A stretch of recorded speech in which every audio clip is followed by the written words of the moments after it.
Gold trusted gold buyers మీరు తాకట్టు పెట్టిన బంగారాన్ని విడిపించి ఈ రోజు ఉన్న మార్కెట్ ధరకు కొనబడును.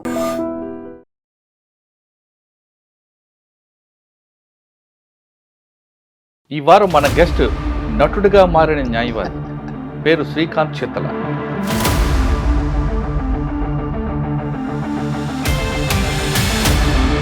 ఏంటంటే రోల్ మీద అందులో ఏం లేదండి. ఇప్పుడు ఒక ఒక సీన్ రియాలిటీకి చాలా దగ్గరగా ఉండే ఒక ఎఫ్ఐఆర్ ఇష్యూ అయిన తర్వాత అతను దేశం దాటచ్చా లేదా? క్రైమ్లో జనరల్గా ఏమవుతుంది అంటే చెక్ బౌన్స్ కేసులో కూడా పాస్పోర్ట్స్ ఇచ్చే బట్ చేసే వీలుంది.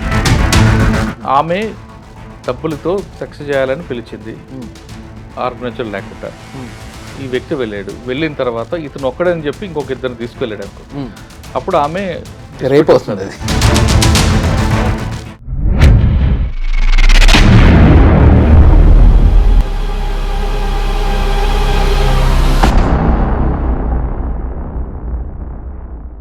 వెల్కమ్ టు లాయర్ సాబ్. ఈ వారం మన గెస్ట్ నటుడిగా మారిన న్యాయవాది పేరు శ్రీకాంత్ చింతల. శ్రీకాంత్ చింతల గారు హైకోర్టులో అడ్వకేట్గా పనిచేస్తూ ఒక సామాజిక కోణంలో జరుగుతున్న ఒక సినిమాలో యాక్ట్ చేశారు.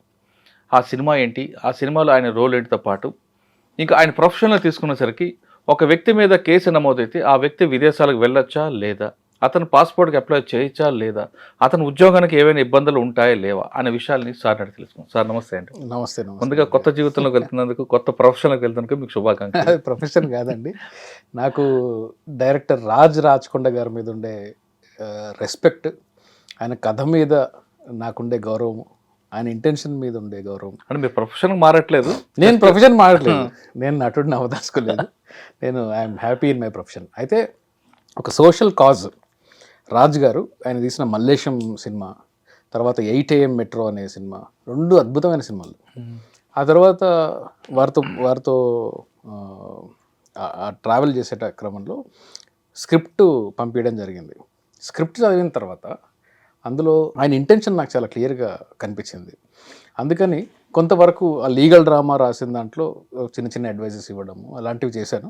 అవి కైండ్ ఆఫ్ నా వంతుగా ఆయన మీద ఉండే రెస్పెక్ట్తో చేశాను తప్ప నటుడు అవ్వాలను ఇవన్నీ నాకు ఎప్పుడు లేవు. మరి వెండి తెర మీద కనిపిస్తున్నారు కదా? వెండి తెర మీద ఒక 2 సీన్లు మాత్రమే ఉంటాయి. ఏంటంటే రోల్ మీద అందులో ఏం లేదండి. ఇప్పుడు ఒక సీన్ అక్కడ ఉంటుంది. చిలుకలూరుపేట బస్సు దహనం చేసిన తర్వాత ఈ కేసుని ఎవరు టేకప్ చేయకూడదు అని చెప్పి ఆ బార్ అసోసియేషన్ వాళ్ళు తీర్మానం చేస్తారు. తీర్మానం చేసినప్పుడు అక్కడ బార్ అసోసియేషన్లో కూర్చున్న ఒక లాయరు ఏమంటాడంటే, చుండూరులో ఇంతమంది మనోళ్ళని చంపేసినప్పుడు ఇలాంటి తీర్మానాలు చేయలేదు కదా, ఇప్పుడు ఎందుకు పెద్ద న్యాయదేవత పిల్లల్లాగా రంకలేస్తున్నారు వీళ్ళందరూ, అందులో లేని న్యాయం ఇందులో ఏంటి అని చెప్పి ప్రశ్నిస్తాడు. ఆ ప్రశ్నించే ఒక లాయర్ రోల్ని, ఆ చిన్న రోల్ని నేను చేయడం జరిగింది. బట్ అందులో వచ్చి వెళ్ళే పాత్ర రాజు గారు ఏంటంటే, ఆయన ఒక మంచి ఇంటెన్షన్తో నన్ను నాతో పాటు ఇంకా కార్తిక్ నవే అన్న వీళ్ళు కూడా వచ్చారు. కార్తిక్ ఆర్టికల్ కూడా ఇప్పుడు 2017-18లో కార్తిక్ ఒక ఆర్టికల్ రాశారు. ఆయన ఆ ఆర్టికల్ని కూడా బేస్ చేసుకొని చిలుకలూరుపేట బస్ దారుణంలో ఏం జరిగింది, ఉరిశిక్ష ఎలా పడ్డది, అందులో కూడా లాయరే. అంటే వాళ్ళని రాజుగారు ఏంటంటే రియల్ టైమ్గా పనిచేసే లాయర్స్, హ్యూమన్ రైట్స్లో ఉండే లాయర్స్, ఈ కమ్యూనిటీ ఓరియంటెడ్గా కూడా కమిటెడ్గా పనిచేసే వాళ్ళు, వీళ్ళని నేను చూపించాలి. ఇప్పుడు తారకం గారిని, బాలగోపాల్ గారిని వాళ్ళని చూపించడానికి వాళ్ళు లేరు. సో నాకు ఇమీడియట్లీ ఇప్పుడు న్యూ జనరేషన్లో ఉండే వాళ్ళని నేను చూపించాలి, ఒక ఫ్రేమ్లో అన్నా కానీ మీరు కనిపిస్తే బాగుంటుంది అన్నప్పుడు కొంతమంది లాయర్స్ మేము వెళ్ళి, నేను నాతో పాటు కృష్ణగా మళ్ళీ కార్తిక్ వీళ్ళందరం వెళ్ళి ఒక సీన్లో కనిపించే ఏర్పాటు రాజుగారు చేయడం జరిగింది. సో ఆ కథ మీద 23 అనే సినిమా చేసిన సిన్సియర్ అటెంప్ట్ మీద మాకుండే కమిట్మెంట్ అండ్ గౌరవంతోనే చేయడం జరిగింది. అయితే 23 సినిమా నేను ఈ సందర్భంగా మీరు అన్నారు కాబట్టి చెప్తున్నాను, బహుశా ఇప్పుడు దాకా తెలుగు ఇండస్ట్రీలో పర్టికులర్గా ఇంత సిన్సియర్గా ఒక సాధారణంగా క్రిమినల్ అనుకునే వ్యక్తి దృష్టికోణం నుంచి ఒక కథని చెప్పడం, అలాగే జైలు రిఫార్మ్స్ మీద ఇంత సిన్సియర్ అటెంప్ట్ చేయడము, శిక్ష వేయడం మాత్రమే కాదు, శిక్ష వేయడంతో అంతం కాదు, శిక్ష వేసిన తర్వాత రిఫార్మ్ ఎలా అవుతున్నారు, శిక్షించి చంపేయడం కాదు కదా, అతను రిఫార్మ్ ఎలా అవుతున్నాడు, రిఫార్మ్ తర్వాత అతని లైఫ్ ఏంటి అని ఒక సిన్సియర్ అటెంప్ట్ చేయడము. అట్లాగే బలం ఉన్నవాడికి, బలగం ఉన్నవాడికి, అర్థం ఉన్నవాడికి అంటే డబ్బులు ఉన్నవాడికి, కులం ఉన్నవాడికి న్యాయం ఎలా పనిచేస్తుంది, న్యాయ వ్యవస్థ ఎలా పనిచేస్తుంది, వాళ్ళకి న్యాయ సహాయం ఎలా అందుతుంది, ఇవన్నీ లేని వాళ్ళకి న్యాయ సహాయం ఎలా అందుతుంది అనే డిస్పారిటీని రాజుగారు చూపించిన విధానము అద్భుతమైన విధానం. నేను యాక్ట్ చేసిన సినిమా అయినా కానీ ఒక 2 సీన్లు చేసినప్పటికి కూడా నేను ఆ సినిమాని ఇప్పటికి 2-3 సార్లు చూశాను. ప్రతిసారి అదే భావోద్వేగం. చాలా మంచి సినిమా, దయచేసి అందరూ చూడవలసిన సినిమా ఇది. సరే, సినిమాలో ఆయన ఒక లైన్ చెప్పారు. ఆ లైన్లో ఒకే నేరం చేసింది, ఒకటే నేరం, కానీ మనుషులు బట్టి, కోర్టులు బట్టి ఆ నేరం మీద శిక్ష మారుతుంటుంది. అవును, అది ఎందుకు మారుతుంటుంది అనే విషయం రియల్గా మీకు తెలుసు. అవును, కింద కోర్టులో ఉన్న నేరాన్ని హైకోర్టు తప్పట్టచ్చు, హైకోర్టు ఇచ్చిన తీర్పుని సుప్రీంకోర్టు తప్పట్టచ్చు. ఆ రీజన్ ఏంటి అనేది మీకు తెలుసు టెక్నికల్గా, కొన్ని యాజ్ ఎ ప్రొఫెషనల్గా. కానీ ఇక్కడికి వచ్చేసరికి సినిమాలో కొంచెం మ్యానిపులేట్ అవుతుంది, దాన్ని ఎక్స్ట్రా నుంచి చూపిస్తున్నప్పుడు రియాలిటీకి చాలా దగ్గరగా ఉండే కథ సీను. అంటే మొత్తం సినిమా కూడా రియాలిటీకి చాలా దగ్గరగా ఉంటుంది. ఓకే, మొత్తం అంతా 100% ట్రూత్ చెప్పలేము, కానీ ఎక్కడ కూడా నిజాన్ని కాంప్రమైజ్ కాకుండా డ్రామాటిక్గా సినిమాని ప్రజెంట్ చేశారు దర్శకులు. అందులో ఆయన చాలా సక్సెస్ అయ్యారు, డెఫినెట్లీ చాలా సక్సెస్ అయ్యారు. అంటే మీరు రియల్గా జరిగిన దానికి కంపేర్ చేస్తుంటే కోయిన్సైడ్ అవుతుందా? రియల్గా జరిగిన అంటే ఒక నేరం జరిగింది, దాని శిక్ష కింద కోర్టు ఉడిస్తుంది, అవును, పై కోర్టుకి వెళ్ళి మెయిన్ ఇన్సిడెంట్స్ అన్ని అలాగే జరిగాయి. ఇప్పుడు మీకు అంతెందుకు, ఇప్పుడు చిలకలూరుపేట బస్దానంలో ఉండే 2 అక్యూజ్డ్ కూడా ఉరిశిక్ష పడిన తర్వాత అర్ధరాత్రి చీఫ్ జస్టిస్ ఆఫ్ ఇండియా దాన్ని స్టే చేయాల్సి వచ్చింది. ఎందుకంటే జ్ఞానపీఠ అవార్డు తీసుకునేటప్పుడు మళ్ళా ఒక రిప్రజెంటేషన్ ఇవ్వడము, ఆ తర్వాత మిడ్-నైట్ దాన్ని చీఫ్ జస్టిస్ గారు స్టే చేయడం, ఇవన్నీ వాస్తవంగా జరిగాయి. కాబట్టి వాస్తవానికి అంటే మెయిన్ ఇన్సిడెంట్స్ అన్ని వాస్తవంగా జరిగాయి. చుండూరులో 8 మందిని చంపేసిన వాళ్ళందరినీ లైఫ్ కన్విక్షన్ ఇచ్చిన తర్వాత హైకోర్టులో వచ్చి కొట్టేయలేదా? తర్వాత మళ్ళా జూబ్లీ హిల్స్ బాంబ్ బ్లాస్ట్ ఉంది, 26 మంది చచ్చిపోయారు. ఇది ఎంతసేపటికి జూబ్లీ హిల్స్ బాంబ్ బ్లాస్ట్ చేసింది సూరి వర్గమా, సీను వర్గమా, ఇవే తప్ప, ఏవో టీవీలో బాంబు ఆడబెట్టాడు, కార్లో బాంబు ఈడబెట్టాడు, ఇవే తప్ప 26 మంది చచ్చిపోయారు కదా, ఎవరు మాట్లాడారు దాని గురించి? ఇక్కడ 23 మందిని చంపేశారు. అంటే 23 మంది చావుకి కారణమైన 2 వ్యక్తులు, అది ఎటువంటి మోటివ్ లేకుండా, పగ లేకుండా, ఇది లేకుండా, దొంగతనం కోసం వెళ్ళో ఇంకో దానికోసం వెళ్ళో వాళ్ళ చావుకి వీళ్ళు కారకులయ్యారు. డైరెక్ట్ పగ కూడా లేదు, పెద్ద కాన్స్పిరసీ కూడా లేదు దాంట్లో. రియల్గా కూడా కాన్స్పిరసీ లేదు, even according to the judgment రియల్గా కూడా కాన్స్పిరసీ లేదు. అలాంటి 2తో చట్టం ఎలా పనిచేసింది వాళ్ళ మీద అంటే జడ్జిలని నేను చెప్పట్లేదు, చట్టము అండ్ న్యాయ వ్యవస్థలో వాళ్ళకి ఎలాంటి న్యాయం దొరికింది. 26 మందిని చంపేసిన వాళ్ళకి సత్ప్రవర్తన ఎక్కడి నుంచి వచ్చింది? ఇది ప్రశ్న కదా. మరి ఎందుకు సమాజం ప్రశ్నించలేదు? 23 మందిని చంపేసిన వాళ్ళని ఉరిదీయకూడదు అని చెప్పేసి అప్పుడు ధర్నాలు చేశారు కదా, ఉరిదీస్తుంటే ఆపాలి అంటుంటే దాన్ని వ్యతిరేకించారు కదా, వీళ్ళని చంపేయాలి, కాల్ చేయాలి, ఎన్కౌంటర్లు చేయాలని అన్నారు కదా. మరి 26 మందికి చావుకి కారణమైన వాళ్ళు కాన్స్పిరసీతో వాళ్ళ వ్యక్తిగత గొడవల్లో అమాయకులను చంపేస్తే మరి వాళ్ళకి ఎందుకు సత్ప్రవర్తనలో బయటకు వచ్చారు వాళ్ళందరూ? ఇదంతా సమాజం ప్రశ్నించాలి కదా. చుండూరు కేసులో మరి 8 మంది చచ్చిపోయారు, దానికి ఎవరు కారకులు లేరా? అంటే మీకు చచ్చిపోయిన వాడు, చంపినవాడు, వీళ్ళకి వాళ్ళ బలగము, కులము ఎక్కడన్నా ఒక రోల్ ఉందా లేదా మన సమాజంలో? దీన్ని మాట్లాడదాం కదా. మాట్లాడకుండా, దీన్ని ఎక్కడ చర్చించకుండా, లేదు ఏం లేదు, కులం లేదు, ఏం లేదు, ఉన్నోడు లేదు, లేనోడు లేదు, అందరికీ న్యాయం ఒకలాగా, రాజ్యాంగం అందరికీ ఒకే సమానమైన న్యాయం ఉండాలనేది చెప్పింది రాజ్యాంగం చెప్తుంది, కానీ సమాజం తిరస్కరిస్తుంది కదా. అంటే అక్కడ చంపిన వాళ్ళు కులం వేరు, ఇక్కడ చంపిన వాళ్ళు కులం వేరు కదా.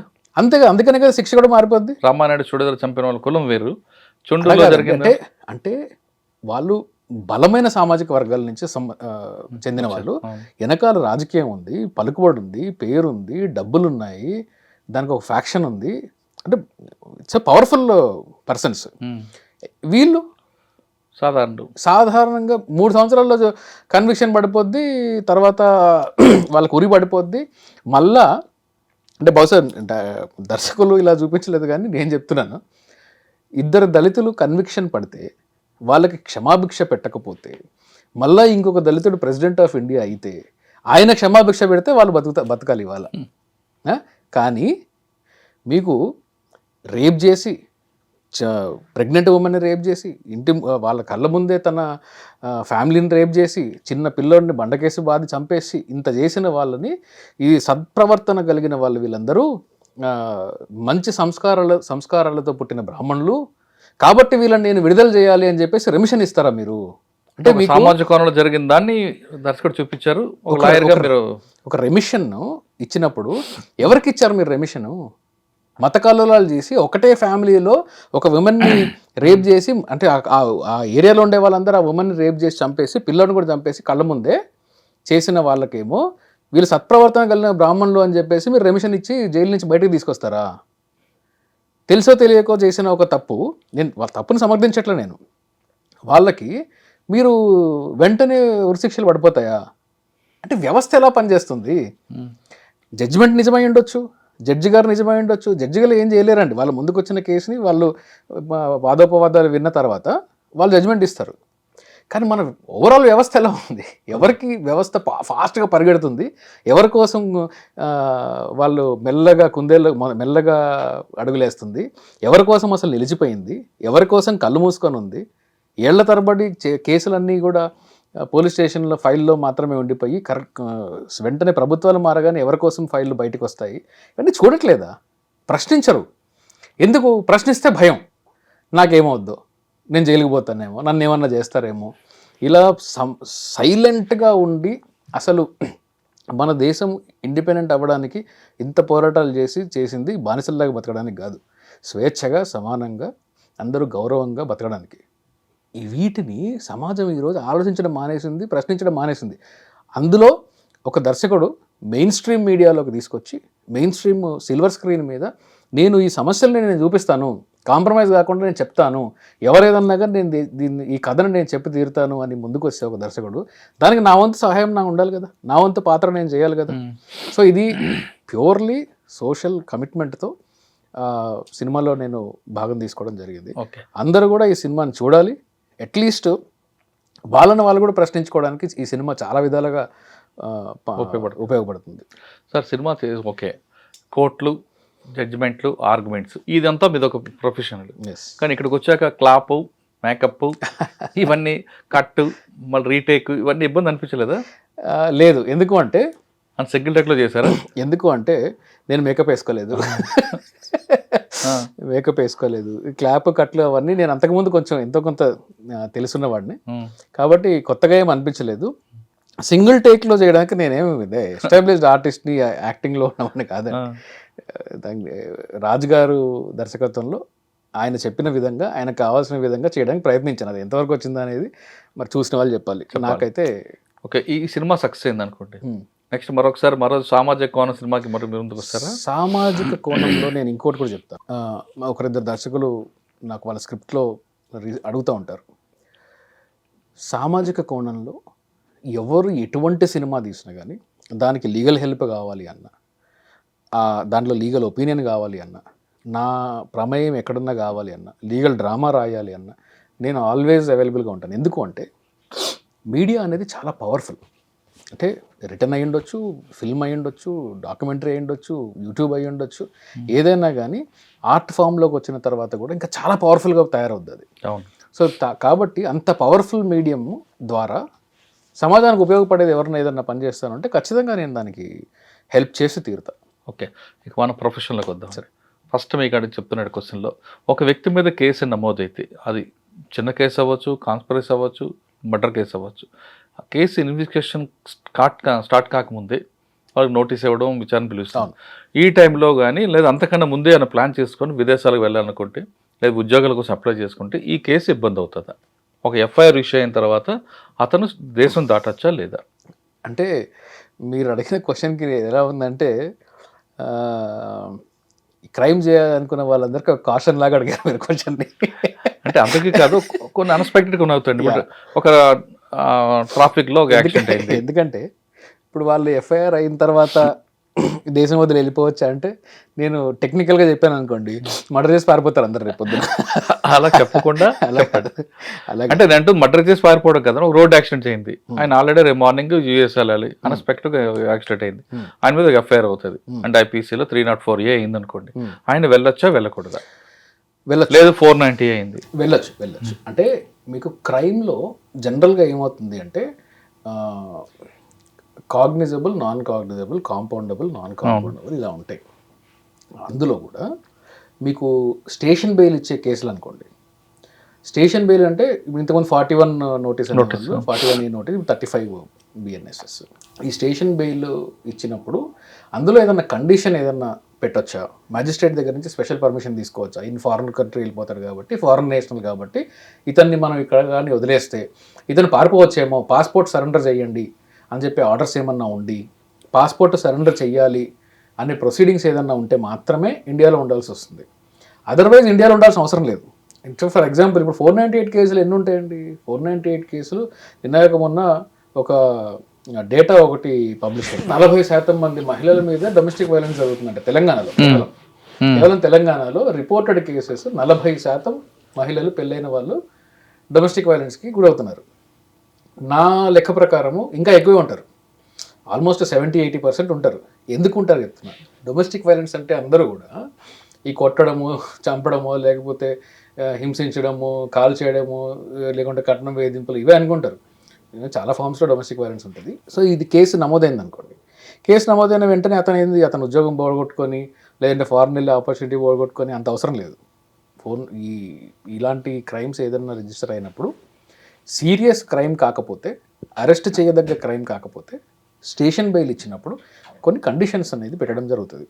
ఆ కండిషన్స్లో మీరు కోఆపరేట్ చేయాలి, మీరు ఇన్వెస్టిగేషన్ కోఆపరేట్ చేయాలి, మీరు ఎక్కడన్నా ఎవిడెన్స్ని ట్యాంపర్ చేయకూడదు, మీ మీద ఇలాంటి అభియోగం ఉంది కాబట్టి అని కొన్ని కండిషన్స్ లేడం చేస్తారు. ఆ కండిషన్స్ని కానీ మీరు ఫుల్ఫిల్ చేస్తే మీరు నిరభ్యంతరంగా స్వేచ్ఛగా తిరగవచ్చు. అందులో ఏదన్నా పోలీసు వారికి డౌట్ ఉంటే, ఈ బై డిఫాల్ట్ స్టేషన్ బెయిల్ ఇవ్వాల్సిన వాటిల్లో పోలీసు వారికి ఏదైనా డౌట్ ఉంటే పాస్పోర్ట్ సరెండర్ చేసుకోండి, మాకు అప్రిహెన్షన్స్ ఉన్నాయని చెప్పేసి కోర్టు వారికి అప్లికేషన్ పెట్టుకోవాల్సి వస్తుంది. పోలీసు వాళ్ళు అయినా కానీ డైరెక్ట్గా పాస్పోర్ట్ లాక్కోవడం కుదరదు. సో అట్లా పాస్పోర్ట్ కానీ చేసుకుంటే, పాస్పోర్ట్ కానీ కోర్టులో సరెండర్ చేయాలని చెప్పి ఉంటే అప్పుడు పాస్పోర్ట్ సరెండర్ చేయాల్సి వస్తుంది. అలాంటి పక్షంలో మాత్రమే ఫారిన్ కంట్రీకి వెళ్లకుండా మీ మీద ఒక స్టాపింగ్ బ్యాన్ లాంటిది పడవచ్చు. ఒక ఇద్దరు కుర్రాళ్ళు రేపు పాస్పోర్ట్ వెళ్దాం, రేపు అబ్రాడ్ వెళ్దాం అని ముందు రోజు పార్టీ చేసుకున్నారు, బైక్ మీద వెళ్తున్న యాక్సిడెంట్ అయింది. నడిపిన వ్యక్తి ఇండియా ఉంటాడు, వెనక్కి కూర్చున్న వ్యక్తి యూఎస్ వెళ్ళాలి. ఇప్పుడు ఆయన ఉండిపోవాలా ఉండవద్దా? ఈవెన్ నడిపిన వ్యక్తి యూఎస్కి వెళ్ళాలైనా అన్నా కానీ అప్పటికి వాళ్ళు స్టేషన్ బెయిల్ కానీ ఇచ్చేస్తే, పోలీస్ వారు కానీ స్టేషన్ బెయిల్ ఇచ్చేస్తే, వాళ్ళు ఇన్వెస్టిగేషన్కి కోఆపరేట్ చేస్తాను అని అండర్టేకింగ్ ఇస్తే, ఒకవేళ వాళ్ళకి ఎవరైనా షూరిటీస్ కావాలి, పలానా వ్యక్తి మీకు షూరిటీ ఇవ్వాలి అని పోలీస్ వాళ్ళు కాషన్గా కానీ తీసుకుంటే హ్యాపీగా వెళ్ళొచ్చు, ఏం ప్రాబ్లం ఏం రాదు. మీకు చెప్తున్నాను మళ్ళీ ఒక వ్యక్తి ఫారిన్ కంట్రీకి వెళ్లకుండా ఆపాలి అంటే దానికి ఒక లుకౌట్ సర్క్యులర్ అని చెప్పేసి ఇష్యూ చేయాల్సి వస్తుంది. ఈ లుకౌట్ సర్క్యులర్ ఇష్యూ చేసినప్పుడు వీళ్ళు ఏం చేస్తారు అంటే, లుకౌట్ సర్క్యులర్ ఇష్యూ చేసినప్పుడు అన్ని ఎయిర్పోర్ట్స్కి ఈ అలర్ట్ వెళ్తుంది, సిఐడి నుంచి పంపిస్తారు, అలర్ట్ వెళ్తుంది. వీళ్ళు ఏం చేస్తారంటే దానికి ఒక ప్రొసీడింగ్స్ ఉంటుంది స్టాండర్డ్ ఫార్మాట్లో. వాళ్ళు పంపించినప్పుడు మనం ఎక్కడన్నా ఎయిర్పోర్ట్లోకి వెళ్ళి పాస్పోర్ట్ అక్కడ చూపించినప్పుడు ఆ పాస్పోర్ట్ నంబర్ తోటి, ఆ వ్యక్తి పేరుతోటి ఇతని మీద కేసు పెండింగ్ ఉంది, లుకౌట్ సర్క్యులర్ ఉంది అనగానే అక్కడ ఉండే ఆఫీసర్స్ ఏం చేస్తారంటే ఎయిర్పోర్ట్లో తీసుకొచ్చి ఎయిర్పోర్ట్లో వాళ్ళని ఆపేసి ఆ సదర్ పోలీస్ స్టేషన్ ఎవరైతే జ్యూరిస్డిక్షన్ ఉందో ఆ పోలీస్ స్టేషన్కి వాళ్ళని సరెండర్ చేస్తారు. ఫర్ ఎగ్జాంపుల్ ఒక వ్యక్తి అమెరికా నుంచి ఇండియాకి వస్తున్నాడు, హైదరాబాద్లో లుకౌట్ సర్క్యులర్ ఇనిషియేట్ అయింది అతని మీద. దీన్ని ఆరిజిన్ పోలీస్ స్టేషన్ అంటారు. ఈ పోలీస్ స్టేషన్ వచ్చేసి హైదరాబాద్లో ఉంది, అతను ల్యాండ్ అయింది ఢిల్లీలో. అప్పుడు ఢిల్లీలో ఈ పాస్పోర్ట్ అక్కడ కానీ అతను చూపించాడంటే ఢిల్లీ పోలీసులు కూడా అతన్ని పట్టుకుంటారు, రిటైన్ చేయొచ్చు, పట్టుకొని అక్కడి నుంచి ఇక్కడికి ట్రాన్స్ఫర్ చేసి పంపిస్తారు. This is the law. ఒకవేళ ఇండియా నుంచి వెళ్తున్నారు అనుకోండి, సేమ్ అదే ప్రొసీజర్. మళ్ళీ ఏదన్నా ఎయిర్పోర్ట్లోకి వెళ్ళి పాస్పోర్ట్ అక్కడ చూపించారంటే అక్కడ పట్టుకొని మళ్ళీ లోకల్ పోలీస్ స్టేషన్ పంపిస్తారు. ఓకే, అటువంటి సమస్య వచ్చినప్పుడు మనం ఎలా లీగల్గా వాళ్ళకి ఎలా సహకరించాలి? అలాంటి సమస్య ఇంతకుముందు నా క్లయింట్స్కి చాలామందికి నేను చూశాను. లుకౌట్ సర్క్యులర్ కూడా ఇచ్చారు. అయితే దీనికి ఏం చేయొచ్చు అంటే 2 విధాలైన వెసులుబాట్లు ఉన్నాయి. ఆల్రెడీ ఒక వ్యక్తి ఫారిన్ కంట్రీలో ఉన్నాడు అనుకుందాం. ఉన్నప్పుడు అతని మీద లుకౌట్ సర్క్యులర్ ఇష్యూ అయింది. ఇక్కడ ఏదో కేసులో ఇరుక్కో ఉన్నాడు, లుకౌట్ సర్క్యులర్ ఇష్యూ అయింది. అలాంటప్పుడు హైకోర్టులో ఒక రిట్ పిటిషన్ ఫైల్ చేసుకోవచ్చు. ఫైల్ చేసుకొని లుకౌట్ సర్క్యులర్ ఇలా ఉంది, నాకు నేను ఇండియాకి రావాలనుకుంటున్నాను, కాబట్టి నాకు ఇండియాకి వచ్చే పర్మిషన్ ఇవ్వండి, నన్ను అరెస్ట్ చేయకుండా అని చెప్తే కేసు ఏంటి అదని చూసి డెఫినెట్గా హైకోర్టు సాధారణంగా ఎక్కువ కేసెస్లో మాత్రం హైకోర్టు ఫేవరబుల్ ఆర్డర్సే ఇచ్చి వాళ్ళకి అరెస్ట్ చేయొద్దు, వాళ్ళు ఇండియాకి రానివ్వండి అని చెప్పేసి ఉంటుంది. దాని తర్వాత మళ్ళీ లోవర్ కోర్టులోకి వెళ్ళి వాళ్ళ బెయిల్, వాళ్ళ షూరిటీసులు కట్టి మళ్ళీ అక్కడ ఆ కండిషన్స్ అన్నీ చేయాల్సి ఉంటుంది. ఒకవేళ ఒక వ్యక్తి ఇండియాలో ఉన్నాడు, ఇతను ఫారిన్ కంట్రీ వెళ్ళాలనుకుంటున్నాడు, అప్పుడు కూడా లుకౌట్ సర్క్యులర్ కానీ ఉంటే ఆ సర్క్యులర్ని ఛాలెంజ్ చేస్తూ నేను ఫారిన్ కంట్రీ వెళ్ళాలనుకుంటున్నాను, ఫలానా రీజన్స్ నాకు ఉన్నాయి, నా మీద ఒక సర్క్యులర్ ఉంది అని చెప్పేసి హైకోర్టులో కానీ రిట్ పిటిషన్ వేసుకుంటే ఏదైనా హైకోర్టు దాన్ని పరిగణించి మీరు బయటికి వెళ్ళి వచ్చే ఏర్పాట్లు కూడా మీరు చేసుకోవచ్చు, హైకోర్టు పరిగణిస్తే. అంటే ఇందులో 3 సంవత్సరాల లోపు జైలు శిక్ష పడినవా, లేదు 7 జైలు సంవత్సరాలు శిక్ష పడినట్టు కాదు, సెక్షన్స్ 7 సంవత్సరాలవా లేదు 14 సంవత్సరాలు కూడా సెక్షన్ పడినవి ఉంటాయి? అట్లా కాదు. ఇప్పుడు జైలు శిక్ష ఆల్రెడీ కన్విక్ట్ అయిన పర్సన్స్, కన్విక్ట్ అడగట్లేదు నేను, ఆ సెక్షన్లు okay, punishment less than 7 years వాళ్ళకి బై డిఫాల్ట్ మీకు పాస్పోర్ట్ సరెండరింగ్ అలాంటివి ఏమి ఉండవు. అన్లెస్ పోలీస్ వాళ్ళు ఏదన్నా స్పెషల్ అప్లికేషన్ పెట్టుకొని నువ్వు దేశం వదిలి వెళ్ళడానికి వీలు లేదు అని చెప్పి పర్మిషన్ తీసుకుంటే, మ్యాజిస్ట్రేట్ పర్మిషన్ తీసుకుంటే తప్ప మీకు బై డిఫాల్ట్ ఏమి ఉండదు. మోర్ దెన్ 7 years అరెస్ట్ అవుతారు కదా. అవును, అరెస్ట్ అయినప్పుడు సీరియస్ క్రైమ్ అనుకోండి, జనరల్గా ఆ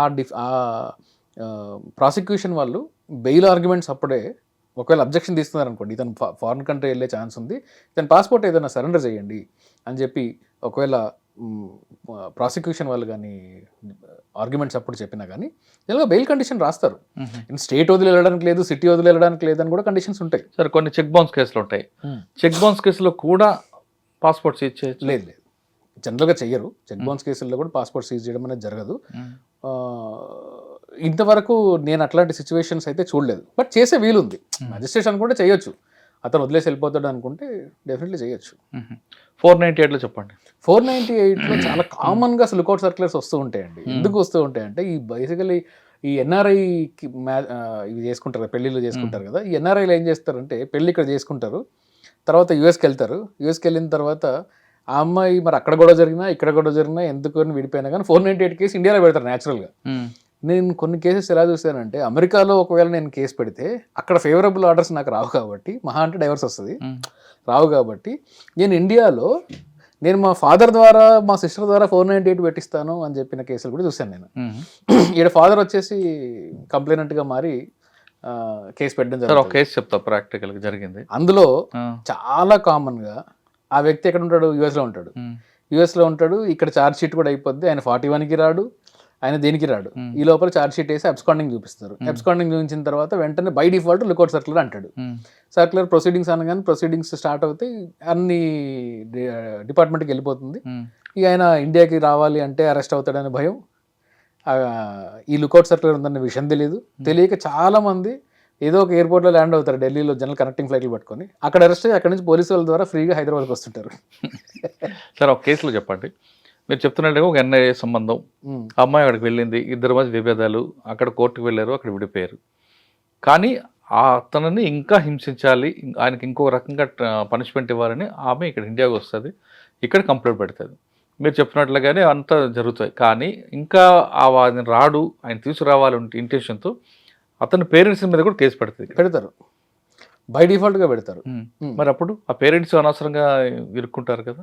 అనవసరంగా ఇరుక్కుంటారు, కానీ పేరెంట్స్ మీద ప్రెజర్ ఇస్తే ఆయన వస్తాడు ఇండియాకి వస్తాడు అనేది. అట్లా రాకుండా 8 సంవత్సరాలు ఉన్న కేసుని చూపిస్తాను నేను మీకు. లాస్ట్ అన్యాయం కదా సార్, అది పేరెంట్స్ తప్పే ఉంది, అందులో పేరెంట్స్ తప్పలేదు. లాస్ట్ ఇయర్ వరకు అలాంటి ఒక కేసే నేను చూపిస్తాను. అది అంటే పేరెంట్స్ కలవకుండా ఆయన ఉంటాడు కదా. వాళ్ళు ఏం చేస్తారంటే ఆన్లైన్లో వీడియో కాల్ చేసుకోవడం, దాంతో సంతృప్తి పడతారు. నేను అక్కడే ఉంటాను, నేను ఇండియాకి రాను, ఈ అమ్మాయిని నేను సాధిస్తాను, నేను రూపాయి కూడా ఇవ్వను, ఏం చేసుకుంటా చేసుకొని నేను అమెరికా వదిలి రానంటాడు ఆయన అంటాడు. కానీ ఇక్కడ పేరెంట్స్ మీద ప్రెజర్ పెరుగుతుంది, పోలీసులు రావడం, కోర్టు నోటీసులు, ఇక ప్రొసీజరల్ టార్చర్ ఉంటుంది. కానీ సాధారణ చెప్తున్న ఆ ప్రొసీజర్ నుంచి రిలీఫ్ కావాలంటే ఏం చేయాలి? ప్రొసీజర్ నుంచి రిలీఫ్ కావాలంటే రిలీఫ్ ఉంటుందండి, బై డిఫాల్ట్ ఉంటుంది. ఎందుకుంటుందంటే మీకు ఛార్జ్ షీట్ వేసిన తర్వాత కొంతమంది అంటే మురళి గారు, ఇది నేను చెప్తే కొంచెం నాకు ఇబ్బందిగా అనిపిస్తుంది. ఎందుకంటే చాలామంది దీన్ని వెపన్గా వాడుకోవచ్చేమో అని నాకు కొంచెం భయంగా ఉంది. బట్ అండ్ వెపన్గా వాడుకున్నా దానికి మళ్ళీ రెమెడీ మీద ఉంటుంది కదా. ఉంటుందండి. అందరూ ఇప్పుడు మీ దగ్గర వెపన్ ఉన్నా నా దగ్గర ఉన్న మీ దగ్గర బీపీ జాకెట్ ఉంటుంది కదా. అంతే. ఇప్పుడు నాకు తెలిసిన ఒక లాయర్ గారు, మేము ఏదో జర్నీలో వెళ్తున్నాము, ఆయన చాలా మంచి మాట చెప్పాడు. పారాసిటమాల్ జ్వరం వస్తే పారాసిటమాల్ వేసుకోవాలని ప్రతి ఒక్కరికి తెలుసు, చెప్పినాడంతా డాక్టర్ అవ్వడు, దాని సైడ్ ఎఫెక్ట్ వస్తే ఏం చేయాలనుకున్నవాడు డాక్టర్ అవుతాడు. సో పారాసిటమాల్ వేసుకోమని చెప్పినంత మాత్రం నీకేదో పెద్ద తెలిసినట్టు కాదు, సైడ్ ఎఫెక్ట్ వస్తే ఏం చేయాలి కూడా తెలిసి ఉండాలి అంటాడు. సో అది నాకు మీరు అన్నది కరెక్టే, అలా వస్తే ఏం చేయాలో నాకు తెలుసు. ఇన్ఫ్యాక్ట్ ఇందాక నేను చెప్పిన కేసులో ఈ అమ్మాయి తరఫునే నేనున్నాను. ఆ 8 సంవత్సరాలు వెళ్ళిపోయిన వ్యక్తి మొత్తానికి ఏదో చేసి అతన్ని ఇండియన్ జ్యూరిస్డిక్షన్లోకి తీసుకొచ్చాము. ఇప్పుడు ఆ కేసు అయిపోయింది సక్సెస్ఫుల్గా. మేము ఆ కేసుని అంటే మీరు అమ్మాయి తరఫున ఆ కేసు రివీల్ చేయొద్దు, జనరల్గా మాట్లాడండి. అటువంటి ప్రాబ్లం వచ్చినప్పుడు వాళ్ళకి రెమెడీ ఆ ముసలి వాళ్ళది ఏం లేదండి. వాళ్ళు ట్రయల్ చేస్తున్నారు అనుకోండి, జనరల్గా స్ప్లిట్ చేసి ట్రయల్ చేసేయండి, మమ్మల్ని ఎందుకు డిలే చేస్తున్నారు అంటే హైకోర్టు దాకా రాకపోతే స్ప్లిట్ చేసేయండి అంటారు. 498 కేసులు ప్రూవ్ అవ్వడం అంత ఈజీ ఏం కాదు. హైయెస్ట్ రేట్ ఆఫ్ సార్ మీరు చెప్తున్నట్టుగా స్ప్లిట్ చేశారనుకోండి, ఏం చేస్తారంటే వీళ్ళ స్ట్రాటజీలు ఎలా ఉంటాయంటే స్ప్లిట్ చేసి పేరెంట్స్ని ట్రయల్ చేసేస్తారు. వాళ్ళకి ఎక్విటల్ ఛాన్సెస్ చాలా హై రేట్ ఆఫ్ ఛాన్సెస్ ఉంటాయి. ఆ ఎక్విటల్ బేస్ చేసుకొని ఇతను కూడా ఎక్విటల్ తీసుకోవాలని చెప్పేసి ఈజీగా వే చేసుకుంటాడు దీనిలో ఎక్విటల్కి. అది కూడా చేసేసుకొని, లేకుంటే వీళ్ళు ఎక్విటల్ అయిపోయారు సేమ్ గ్రౌండ్స్ నాకు ఉన్నాయని క్వాష్ చేసుకుంటాడు హైకోర్టులో, వేసుకొని స్టే తీసుకుంటాడు. ఇక ఎవరన్నా ఆల్ యూ నీడ్ ఈజ్ మంచి లీగల్ హెల్ప్ మీకుంటే ఇలాంటివన్నీ చేసుకోవచ్చు. కానీ కోర్టు ఇవన్నీ ఉంటాయి కదా, కోర్టు మెట్లు ఎక్కాల్సిందే కదా. కోర్టు మెట్లు ఎక్కాల్సిందే అండి. ఇప్పుడు మ్యాట్రిమోనియల్ కేసెస్లో మురళి గారు, నేను అసలు నిరభ్యంతరంగా చెప్తాను, మ్యాట్రిమోనియల్ కేసెస్లో న్యాయం కోసం ఫైట్ చేసే వాళ్ళు చాలా చాలా అరుదు. ఈగో కోసం ఫైట్ చేసే వాళ్ళే ఎక్కువ. 100% ఒప్పుకుంటారు. ఈగో మాత్రమే, అవును, ఏమీ ఉండదు అందులో. ఈ అమ్మాయికి ఇతను మాత్రమే తప్పు చేశాడన్న విషయం తెలుసు, కానీ మొత్తం ఫ్యామిలీని లాగేస్తుంది. ఈ అబ్బాయికి లేదు, పిల్లలు నా వాళ్ళే కదా, నేను మెయింటెనెన్స్ కట్టాలి, ఈ అమ్మాయికి ఎంప్లాయ్మెంట్ లేదు కదా, నేను ఇలా ఒక లైఫ్ని అన్యాయం చేయడానికి వీల్లేదు అని చెప్పేసి ఇతనికి తెలుసు, కానీ నేను సాధించాలి. వీళ్ళిద్దరికీ ఓకే, ఒకరి నుంచి ఒకరికి ఏం రాకపోయినా కానీ ఈగో బ్యాటిల్ కోసం కొట్టుకోవాలి. ఇలా ఈగో బ్యాటిల్ కొట్టుకొని పిల్లల్ని సఫర్ చేసి సైకాలజిస్టుల దగ్గర పెట్టిన వాళ్ళని నేను చాలా మందిని చూశాను. అంటే వైఫ్ అండ్ హస్బెండ్ ఇద్దరు తనుకుంటారు, వీళ్ళిద్దరిలో ఈగో బ్యాటిల్, పిల్లల మీద గార్డియన్ ఓపీ వేసుకుంటారు, కస్టడీ కోసం ఫైట్ చేసుకుంటారు. ఈ పిల్లలు మళ్ళీ వీళ్ళ సైకాలజీ దెబ్బతిన్నది అని చెప్పేసి ఇద్దరు అప్లికేషన్లు పెట్టి ఇద్దరు సైకాలజిస్ట్ దగ్గర పంపిస్తారు. ఏం సాధిస్తున్నారు? మ్యాట్రిమోనియల్ కేసుల్లో న్యాయం కోసం ఫైట్లు చాలా చాలా తక్కువ, చాలా అరుదు. నేనైతే రీసెంట్గా ఒకరిద్దరు చూశాను. నా క్లయింట్ అతను ఏపీ నుంచి వచ్చారు. ఆయన మంచి స్ట్రాంగ్ స్టాండ్ తీసుకొని నిలబడి, అతను నాకు న్యాయం కావాలి సార్, ఇది జరిగింది, నాకు న్యాయం కావాలి, నేను కోర్టు విధించిన శిక్ష అయినా పర్లేదు, అలమనీ పర్లేదు, ఏది పర్లేదు, నాకు న్యాయం కావాలి, నేను ఫైట్ చేసి ఓడిపోతాను, నో ప్రాబ్లం. ఈగోకి పోలేదు. లాస్ట్లో వచ్చిన తర్వాత మళ్ళీ అది ఒక టైప్ ఆఫ్ కాంప్రమైజ్ అయింది అనుకోండి. సరే, మరో కేసులో ఇందాక మన అబ్బాయి గురించి ఇప్పుడు అమ్మాయి గురించి, భార్య భర్తలు పెళ్లి చేసుకొని ఇల్లు కొనుక్కుందాం అనుకుంటారు, ఇద్దరు కలిపి ఈఎంఐతో ఇల్లు కొనుక్కుందాం అంటారు, బ్యాంకులోకి వెళ్తారు. కానీ ఆ అబ్బాయి కన్నా అమ్మాయి శాలరీ ఎక్కువ కాబట్టి అమ్మాయి ఈఎంఐ కడుతుంటది. కొంతకాలం తర్వాత ఇద్దరి మధ్య విభేదాలు, మళ్ళీ ఈగో ఫీలింగ్, లేదా అనుమానాలు, సంకటి డాష్ జరుగుతాయి. అమ్మాయి ఇల్లు ఈఎంఐ కడుతుంటుంది, భర్త నుంచి దూరంగా ఉంటుంది, కానీ ఈఎంఐ మాత్రం ఈ శాలరీకే అటాచ్మెంట్ ఉంది కాబట్టి ఆటోమేటిక్ డెబిట్ అవుతుంటుంది. ఇక్కడ ఆ ఇంట్లో ఉండేది హస్బెండ్, వాళ్ళ మదర్ ఉంటారు. ఈ అమ్మాయి బయట ఉండి మళ్ళీ రెంట్ పే చేయాలి, ప్లస్ ఈఎంఐ కట్టాలి. ఆయన ఏమంటాడు, నేను ఆల్రెడీ దీనికి ముందు ఒక 30% లోన్ నేనే ఇన్వెస్ట్ చేశాను కాబట్టి నాది ఇల్లు అంటాడు. ఈయనేమో సఫర్ అవుతుంటది. మీరు ఇలాంటి కేసులు చాలా చూసుంటారు మురళి గారు. దీనికి రెమెడీ ఏంటి? ఇది లైవ్గా నేను కేసు చేస్తున్నాను. ఇది ఈ అమ్మాయి నా క్లయింట్ పాపం ఎంత పెద్ద విక్టిమ్ అంటే, తిన దగ్గర డబ్బులు తినవే, లోన్లు తినవే, అన్నీ తినవే, బయటికి ఈ అమ్మాయిని పంపించేసి, మీరు అన్నారు మదర్తో ఉంటారని, ఇంకో అమ్మాయితో ఉంటున్నాడు అతను. ఉండొచ్చు, దుర్మార్గులు ఉంటారులేండి. ఈఎంఐలు మొత్తం ఈఎంఐ మీద, బ్యాంకులు ఇప్పుడు నేను ఇప్పుడు కట్టలేని పరిస్థితి, ఎందుకంటే తలకు మించిన వారం ఈఎంఐలు అయిపోయినాయి, ఈఎంఐలు కట్టలేని పరిస్థితి. మరి అట్లాంటి కట్టలేని పరిస్థితుల్లో ఇంకా నేను కట్టలేను, పిల్లల్ని చూసుకోవాలా, ఈఎంఐలు కట్టాలా, ఆయన మెయింటెనెన్స్ ఇవ్వడం, చాలా ప్రాబ్లం రెంట్లు ఇవ్వడం, ఏమి ఇవ్వడం అని చెప్పేసి ఫైనాన్షియల్ గా బాగా ఫైనాన్షియల్ చాలా హెవీ హ్యూజ్ బర్డన్ అది. అవును. సో ఇప్పుడు తనకు ఆప్షన్ ఏముంది, తనకు అడ్డం మానేసి ఇల్లు తనకు అడ్డం మానేసింది, బ్యాంక్ వాళ్ళు కేసులు వేసారు. సరే పొల్యూషన్కి వెళ్తే పొజిషన్ ఆయన ఉన్నాడు కాబట్టి రిక్వెస్ట్ చేసుకోమని అంతే. సివిల్ వేకెట్ చేయట్లేదు. సివిల్ లాలో మళ్ళీ పొజిషన్ నుంచి రికవర్ చేసుకోవడం అనేది కుదరదు, చాలా కష్టము. కుదరదు అంటే చాలా కష్టము. మళ్ళీ అటువంటి సిచ్యువేషన్ అమ్మాయికి రెమెడీ ఏంటంటే డొమెస్టిక్ వైలెన్స్ చట్టంలో ఎకనామిక్ అబ్యూజ్ అనేది చాలా సీరియస్గా, ఎకనామిక్ అబ్యూజ్ని కానీ మనం ఎస్టాబ్లిష్ చేయగలిగితే ఆ పొజిషన్ని రికవరీ చేసి ఇచ్చే రైట్, అలాంటి ప్రాపర్టీస్ అన్నిటిని జప్తు చేసి అటాచ్మెంట్ చేసే రైట్ డీవీసీ కోర్టు ఉంది. డీవీసీ అనేది చాలా మంచి చట్టం. ఉమెన్కి, ఇట్లాంటి అబ్యూజ్కి గురయ్యే ఉమెన్ అతన్ని జైలుకి పంపించకూడదు, భర్త ఫ్యామిలీని అనుకుంటే ఉమెన్కి ఉండే ఒక మంచి చట్టం డీవీసీ చట్టం. అందులో మీరు కొట్టాడు తిట్టాడు, దాని పేరు డొమెస్టిక్ వైలెన్స్ యాక్ట్. కానీ డొమెస్టిక్ వైలెన్స్ అంటే నేను ఇందాక చెప్పాను మొదట్లో, కొట్టడము తిట్టడము ఇవి కాదు. ఎకనామిక్ అబ్యూస్ చేయడం కూడా డొమెస్టిక్ వైలెన్సే. తనకి కనీస అవసరాలు ఇవ్వకపోవడం, తన డబ్బుల్ని మీరు లాగేసుకోవడం, లేదంటే తన దగ్గర ఖర్చు పెట్టించి ఇలాంటి ఈఎంఐలలో ఇరికించేసి నువ్వు అంతా తీసుకొని పారిపోవడం, ఇవన్నీ ఎకనామిక్ అబ్యూస్ కిందకి వస్తాయి. దీన్ని ఎస్టాబ్లిష్ చేయగలిగితే ఖచ్చితంగా అతని పొజిషన్ని కూడా మనకు ఈ అమ్మాయికి రిటర్న్ ఇచ్చే వెసులుబాట్లు డీవీసీలో ఉన్నాయి, ఈఎంఐ పొజిషన్ని రీస్టోర్ చేసే వెసులుబాట్లు డీవీసీలో ఉన్నాయి. అలాగే దాని నుంచి ఆస్తుల నుంచి వచ్చే ఇన్కమ్ కానీ, లేదంటే ఇన్కమ్ లేని పక్షంలో ఆ ఆస్తుల్ని అటాచ్మెంట్ చేయడం కానీ, అలాంటివన్నీ కూడా డీవీసీ చట్టంలో డెఫినెట్లీ ఉమెన్కి రైట్ ఉంది. ఓకే, మీరు చెప్పిన డీవీసీ చట్టం పెట్టుకుంటారు, యాక్ట్ పెట్టుకొని ప్రొసీడ్ అవ్వమంటారు. కానీ వాడు ఏం చేస్తారంటే, అంటే మీ కేసు గురించి కాదు, నా దగ్గరకు వచ్చిన కేసులో ఆ అమ్మాయి మీద ఒక ఎలిగేషన్, అమ్మాయి తన శాలరీ నుంచి వేరే వాడికి పంపిస్తుంది, ఇంకొకటితో ఇల్లీగల్ అఫైర్ ఉంది, నా శాలరీ కూడా ఆమె నా ఇంట్లో డబ్బులు కూడా బంగారం తీసుకుని వెళ్ళిపోయిందని ఒక ఎలిగేషన్ పెడతాడు. మరి అందులోంచి ఎలా బయటపడాలి? అందులోంచి కేసు టు కేసు డిఫర్ అవుతుందండి. కేవలం డబ్బులు పంపించినంత మాత్రాన మీరు ఇల్లీగల్ అఫైర్ ఉంది అని చెప్పేస్తే కుదరదు. డబ్బులు ఎన్నో రీజన్స్కి పంపించవచ్చు. జనరల్గా మ్యాట్రిమోనియల్ డిస్ప్యూట్స్లో మీకు ఇల్లీగల్ అఫైర్స్ ఉన్నాయి, నా పార్ట్నర్కి వేరే వ్యక్తితో సంబంధం ఉంది అని చెప్పేసి చాలా క్యాజువల్గా ఫైల్ చేసేస్తూ ఉంటారు. నాకు అదేంటో మరి లాయర్స్ ధోరణి కూడా నాకు అర్థం కాదు. ఎన్నో జడ్జిమెంట్లలో, ల్యాండ్ మార్క్ జడ్జిమెంట్లో, హైకోర్టులు, సుప్రీంకోర్టులు మాటిమాటికి ఏం చెప్పాయంటే, ఒక వ్యక్తి చాస్టిటీని, క్యారెక్టర్ని క్వశ్చన్ చేయడం అనేది మ్యాట్రిమోనీలో చాలా పెద్ద అంశం. అది నువ్వు ప్రూవ్ చేయలేని పక్షంలో అది కూడా మెంటల్ క్రూయాలిటీయే అని చెప్పి సుప్రీంకోర్టు కూడా చెప్పింది చాలా కేసులలో. అంటే నువ్వు ఎవరితోనో తిరుగుతున్నా, నీకు ఎవరితోనో ఇల్లీగల్ అఫైర్ ఉందని చెప్పేసి బయట 10 మంది చెప్తే ఆ వ్యక్తి యొక్క క్యారెక్టర్ ఏం కావాలి పబ్లిక్ డొమైన్లో? కాబట్టి మీకు కాంక్రీట్ ఎవిడెన్స్ ఉండి ప్రూవ్ చేసే పరిస్థితులలో ఉంటే మాత్రమే అలాంటి అలిగేషన్స్ పెట్టే. ప్రూవ్ చేసే పరిస్థితులు అంటే ఏముండాలి? సీసీటీవీ ఫుటేజ్ ఉండాలా? సీసీటీవీ ఫుటేజ్ అవసరం లేదండి. ఇప్పుడు నాకు ఒక కేసులో నేను చూశాను, హాస్యాస్పదం అనిపిస్తుంది. నేను హస్బెండ్కి చాలా సీరియస్ కేసెస్ పెట్టారు అతని మీద. ఆవిడ వైఫ్ ఏమి ఫైల్ చేశారంటే ఎవిడెన్స్లో టెలిఫోన్ కాల్ లాగ్స్ ఫైల్ చేశారు. ఈ కాల్ లాగ్స్లో తరచుగా ఈ అమ్మాయితో ఇతనికి ఎస్ఎంఎస్లు ఇవి ఉన్నాయి. అంటే నేను చాలా సింపుల్గా అడిగాను, దీనిలో హయ్యెస్ట్ నంబర్ ఆఫ్ కాల్స్ ఎంత డ్యూరేషన్లో ఉంది అంటే 11 నిమిషాలు ఉంది, 10-11 నిమిషాలు ఉంది. ఎస్ఎంఎస్లు ఉన్నాయి కదా, వాళ్ళిద్దరూ ఒకే చోట పనిచేస్తున్నారు కదా, పనిచేస్తున్నారు, న్యాచురల్గా మాట్లాడుకుంటారు కదా.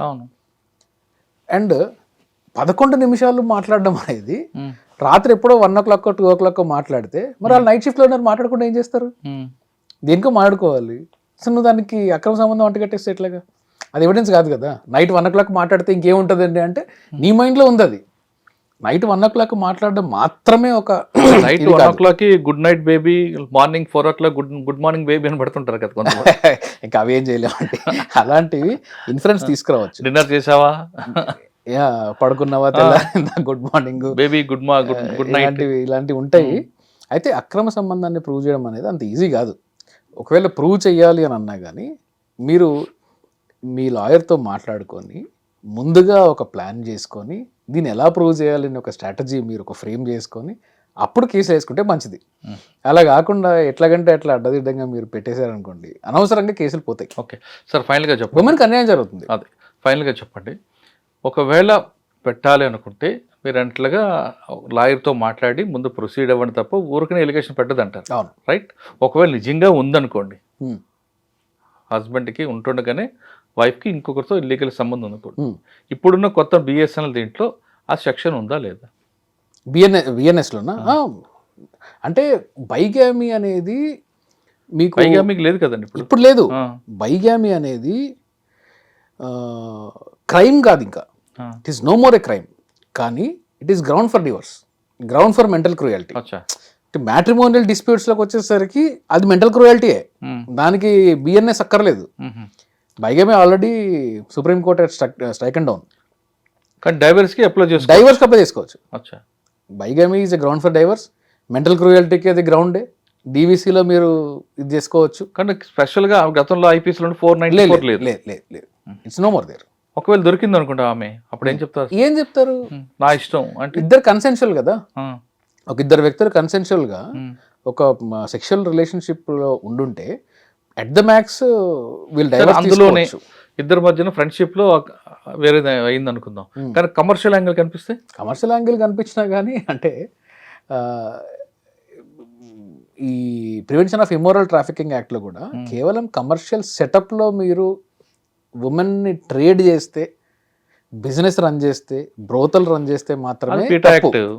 పీటా యాక్ట్లో. అవును. అంతేగాని ఇప్పుడు ఒక ఉమెన్ 4 గోడల మధ్యలో నేను నా క్లయింట్ని సాటిస్ఫై చేస్తాను, ఎలాగైనా సెక్షువల్గానో ఇంకో విధంగా చేస్తానంటే అది క్రైమ్ కాదు. కానీ ఆమె డబ్బులు తీసుకున్నట్టు ప్రూవ్ చేస్తే, డబ్బులు తీసుకుని ప్రూవ్ చేసినా కానీ క్రైమ్ కాదు, ఎందుకంటే తను ఎవరిని ట్రేడ్ చేయట్లేదు కదా, అవును, ఇండివిజువల్ ఉమెన్ కదా. అవును. ఇండివిజువల్ కానీ ఆమె మీద ఇంకొక వ్యక్తి డిపెండ్ అయింది అనుకోండి, అప్పుడు crime, organised crime. Organised crime. అప్పుడు ఒక విక్టిమ్ని ఇంకొకరు డబ్బులు ఆశ చూపించి నువ్వు పలానా వ్యక్తితో నువ్వు సెక్షువల్గా స్పెండ్ చేస్తే నేను నీకు డబ్బులు ఇస్తాను, నేను నిన్ను ఇంకో దగ్గర పంపిస్తానంటే క్రైమ్. ఎందుకని ఇక్కడ మీ ఇంటెన్షన్ ఏంది, బిజినెస్ చేస్తున్నారు, ఆ అమ్మాయి మీద బిజినెస్ చేస్తున్నాడు కాబట్టి నేరం.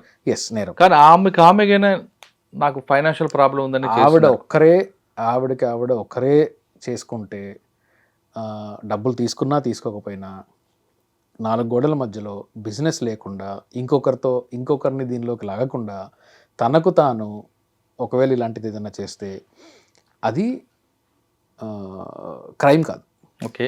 కానీ కొంతమంది డబ్బులు లేక లేదా కుటుంబాన్ని పోషించలేక రోడ్డు మీదకి వచ్చి నిలబడి వీటిని ఆకర్షించి తీసుకెళ్తారు, అది క్రైమా? అవి వాళ్ళని రీహాబ్ చేస్తారండి, ఎందుకంటే విక్టిమ్స్ చేస్తారు కానీ క్రైమా కాదు. కాదు, బ్రోతలు లేరు కదా వాళ్ళ మధ్యలో, ఇంకెవరన్నా ఆమెకి పిలిపించి తనకి తనగే ఉంటే తనని అట్ ద బెస్ట్ ఏం చేస్తారు, తనని రీహాబ్కి పంపిస్తారు అంతే. కానీ మేల్కి మేల్కి ఉంటుంది, అంటే మేల్కి ఉంటుంది, ఎందుకంటే అతను ఫ్లస్ట్రేట్ జైల్లో ఇన్వాల్వ్ అయ్యాడు కదా, ఇతను దేనికోసం వెళ్ళాడు, ఇతని ఇంటెన్షన్ ఏంటి, సో ఇతని మీద ఉంటుంది. నేను అనేది ఉమెన్ గురించి, ఈవెన్ బ్రోతల్లో దొరికిన ఉమెన్ని కూడా నీకేం క్రైమ్ లాగా చూడరు, తనని కూడా రీహాబ్కి పంపిస్తారు, ఓన్లీ ఆర్గనైజర్స్ ని మాత్రమే రైట్ అండి మిమ్మల్ని ఇక్కడ అరెస్ట్ చేస్తారు. ఈ వ్యక్తి మీద మేల్ మీద ఏం కేసు పెడతారు ఇప్పుడు కొత్త బిఎస్ దీంట్లో? బిఎన్ఎస్ గా పీటా యాక్ట్ లోనే పెట్టచ్చు, పీటాక్ పెడతారు, రైట్. ఇది క్లారిటీ ఉంది. కానీ ఫైనాన్షియల్ డిస్ప్యూట్ వచ్చాయి ఇంట్లో, బిఎన్ఎస్ లో కూడా ఉంది, ప్రావిజన్ ఏదో గుర్తులేదు, ఓకే, బట్ బిఎన్ఎస్ లో కూడా ఉంది. సరే, ఆమె డబ్బులతో సెక్స్ చేయాలని పిలిచింది ఆర్గనైజర్ లేకుండా, ఈ వ్యక్తి వెళ్ళిన తర్వాత ఇతను ఒక్కడని చెప్పి ఇంకొక ఇద్దరిని తీసుకువెళ్ళాడు అనుకోండి, అప్పుడు ఆమె డిస్ప్యూట్ వస్తుంది.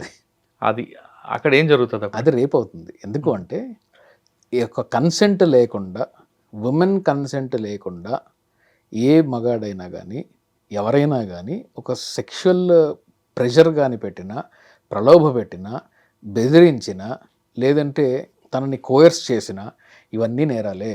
కానీ ఇప్పుడు భార్యాభర్తల మధ్య కూడా అటువంటి ఇష్యూ వచ్చినప్పుడు రేప్ కేసు పెట్టదని గతం సుప్రీం ఇప్పటికీ పెట్టకూడదు, ఇప్పటికీ పెట్టడానికి లేదు, గతం ఏం లేదు, ఇప్పటికీ కూడా మ్యారిటల్ రేప్ అనేది ఇంకా ఇండియాలో అఫెన్స్ కాదు.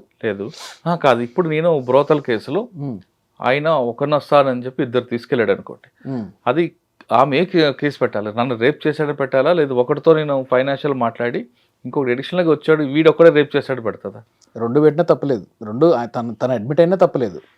నేను ఇలాంటి ఒక సిచ్యువేషన్లో నేను అతన్ని ఇన్వైట్ చేసిన మాట నా వాస్తవమే, కానీ ఈ సెకండ్ పర్సన్ నన్ను ఇలా చేశాడు, సో నాకు కన్సెంట్ వాళ్ళ దగ్గర లేదు అని అంటే సరిపోతుంది. రైట్. ఫస్ట్ వ్యక్తి అసలు వెళ్ళిన తర్వాత డబ్బులు 5,000 మాట్లాడుకుని ఇవ్వకుండా వచ్చాడు అనుకోండి, అప్పుడు అంటే ఫైనాన్షియల్గా 5,000 మాట్లాడుకుని 500 రూపాయలు ఇచ్చినందుకు ఒప్పుకుండా అసలు పాపం వీళ్ళు ఎలా ఉంటారంటే అండి, నాంపల్లి కోర్టులో నేను ఒక విమెన్, జనరల్గా నేను చేయను ఇలాంటి కేసెస్ అన్ని చేయను. తను వస్తే వాళ్ళ ఫ్యామిలీ మెంబర్ ఎవరో వచ్చారు, వాళ్ళకి అప్పుడే తెలిసిందంట అసలు దీంట్లో ఉంది అని. పాపం తన విక్టిమ్ ఆర్గనైజర్ అని చెప్పేసి వెళ్ళిపోయారు, అసలైన ఆర్గనైజర్ ఎక్కడ ఉన్నారు. సరే అని చెప్పేసి వాళ్ళకి ఏదో బెయిల్ వేసి తీసుకొని బయటకు తీసుకొచ్చాను వాళ్ళని. తను నా దగ్గరికి బెయిల్ వచ్చిన తర్వాత వాళ్ళ బ్రదరు వాళ్ళ సిస్టర్ వాళ్ళ హస్బెండ్ వాళ్ళు తీసుకొచ్చారు నా దగ్గర. నేను చెప్పాను వీళ్ళుంటే తీసుకురండి, ఏంటో చూద్దామని. ఎందుకంటే ప్రోబోనో చేశాను ఆబ్వియస్గా నా కేసు. వాళ్ళు వచ్చి చెప్పిన తర్వాత అంటే తను నాకేం చెప్పిందంటే, అసలు వీళ్ళు డబ్బులు ఇవ్వకపోయినా కానీ ఆర్గనైజర్స్కి మేము ఇవ్వాలండి, చాలామంది వెంటనే పారిపోతారు, డబ్బులు ఇవ్వరు, ఇలాంటివి జరిగాయి, అందుకనే ముందుగానే డబ్బులు పే చేసుకున్న తర్వాతే వెళ్ళాలి అని చెప్పేసి అంటే ఎమోషనల్ అయిపోయాను నేను ఆ రోజు. ఇంతటి పెథటిక్ లైఫ్ అని. అలాంటివి ఉంటాయండి డెఫినెట్గా. అంటే దీనికి unfortunately transaction it self is illegal కాబట్టి మీరు అందులో లీగాలిటీని తీసుకురావడానికి వెసులుబాట్లు ఏం లేవు. అంటే డబ్బులు ఇవ్వాలని ఇవ్వలేదు అని అనేది అది కరెక్ట్ కాదు. కానీ అది లీగలైజ్ చేస్తే అయిపోద్ది కదండి ఇష్యూ. అంటే సెక్స్ వర్క్ని లీగలైజ్ చేయాలి అనేది ఇండియాలో కూడా చాలా మందికి ఆ ఒపీనియన్ ఉంది. ఎందుకంటే గవర్నమెంట్ కంట్రోల్ చేయలేనప్పుడు వై నాట్ లీగలైజ్ అని ఒకసారి సుప్రీంకోర్టు కూడా 2009లో అన్నది, 9-10 మధ్యలో నాకు బాగా గుర్తు.